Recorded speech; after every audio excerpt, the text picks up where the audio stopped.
Good day, my dear friends. At this stage in life, we begin to realize that the true meaning of living well is not about how many victories we have won, how much money we have saved, or how many people know our names.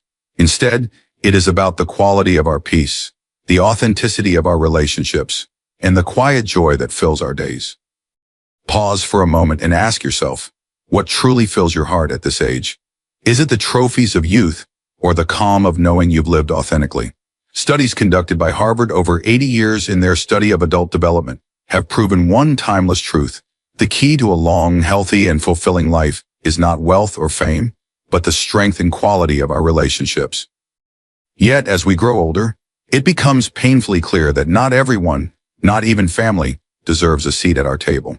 Some individuals slowly drain our energy, cloud our peace of mind, and make us question our worth. And the hard truth is, the older we get, the less tolerance we have for these emotional burdens. The lesson here is simple but powerful. Protecting your well-being is not selfish. It is an act of self-respect, wisdom, and survival. Because if not now, then when? Today, as we sit together reflecting on the paths we have walked, allow me to share with you the 5 types of people you must distance yourself from in this precious chapter of life. And yes, even if they share your blood. Because the cost of allowing toxic souls into your circle, especially now, is simply too great, emotionally, mentally, and physically. And science agrees. Chronic stress from toxic relationships has been linked to weakened immunity, increased risks of heart disease, and even faster cognitive decline. Let me ask you this. Isn't your peace worth protecting? The first among them is the manipulator. These individuals are masters of disguise, often cloaking themselves in the skin of a helpless friend or a needy family member. Their requests always start small, harmless even. A quick favor, a small loan, a ride somewhere. Before you realize it, you are trapped in an invisible web spun tight with guilt and obligation. You hear those words, "I thought you cared," and suddenly your good heart feels like a weapon turned against you. Manipulators prey on the kindness that life has taught us to nurture. But my friends, emotional manipulation is a form of abuse, subtle but corrosive. It wears you down, strips you of your autonomy, and makes you question your decency. Psychology labels this behavior as emotional vampirism because, like vampires, they drain your emotional blood, leaving you weak, anxious, and resentful. Understand this. No one, not even your children, has the right to manipulate your kindness. Healthy relationships are built on mutual respect and care, not on guilt and endless sacrifice. Learn to say, "I am sorry, but I cannot help this time." You owe no one an explanation. Your peace of mind is priceless. Now, from the manipulator, we drift seamlessly into the orbit of the irresponsible, the perpetual child in an adult's body, whose life is an endless string of problems waiting for you to fix. They come to you with their financial woes, their emotional disasters, their reckless decisions, expecting, assuming even, that you will once again pull them out of the hole they dug themselves into. Out of love, out of duty, you reach out, but the hole never fills. They promise, "This is the last time," but it never is. The truth, my friends, is that their failures are not your burden to carry. Research from the American Psychological Association shows that constantly rescuing irresponsible individuals creates a damaging cycle, where they stop learning accountability because they know you will catch them when they fall. You have spent decades carrying the weight of life. At this point, you deserve to walk lighter. It is not cruel to step back. It is necessary. Let them face their consequences, because only through struggle do we grow. And you, dear friend, have earned your peace.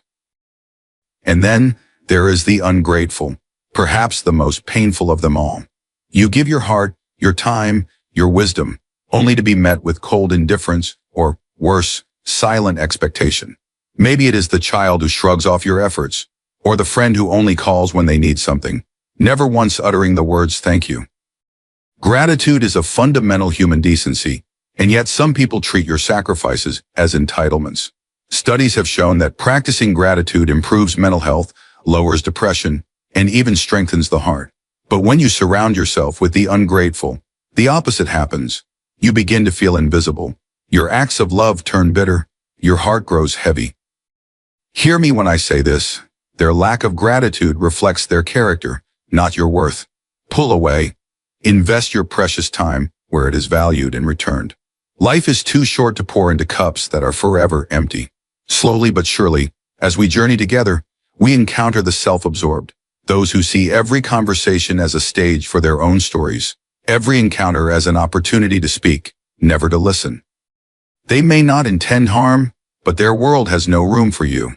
Over time, their constant self-centeredness makes you feel invisible, like a ghost in your own life. Studies from the University of California highlight that social isolation and feeling unheard significantly increase the risk of dementia and depression in older adults. You deserve better. You deserve connections where your laughter, your tears, and your wisdom are met with genuine interest, not brushed aside. Cherish those rare souls who ask, "How are you really?" and mean it. And walk away from those who only seek an audience, not a relationship. Finally, my dear friends, we come to the constant critic, the ones who, knowingly or unknowingly, chip away at your self-worth with every word. Maybe it is the daughter who comments on your aging hands, the friend who mocks your choices, or the relative who reminds you of every mistake you ever made. Psychology calls this toxic criticism, and it is one of the most damaging forces in our later years. Neuroscience has proven that negative words trigger our brain's fear center, the amygdala, flooding us with stress hormones. Over time, this weakens the immune system, worsens memory, and kills the very joy we fight so hard to protect. I say this to you with all the tenderness in my heart. You have lived too long, learned too much, and loved too deeply to carry the weight of anyone's judgment. It is time to set the boundary, firmly but kindly. Surround yourself with those who lift you up, who remind you of your strength, your wisdom, your beauty, just as you are. And so, as we near the close of this reflection, let me remind you, life, especially now, is too precious to waste on people who drain your soul, question your worth, or steal your joy.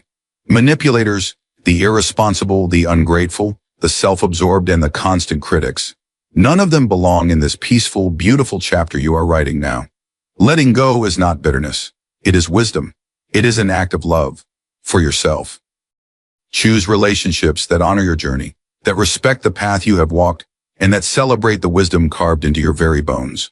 Surround yourself with those who see your value and remind you of it every single day. Because, my friends, you deserve that. You always have. If this message resonates with you, please do not hesitate to share your thoughts in the comments below. I would love to hear your experiences and the lessons you've gathered along the way.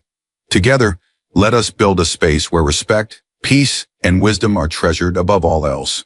And before this video comes to an end, I kindly invite you, like this video, share it with someone you care about, and don't forget to subscribe to the channel. Stay with us as we continue exploring the reflections that truly matter. Thank you for walking this path with me. Until next time, take care.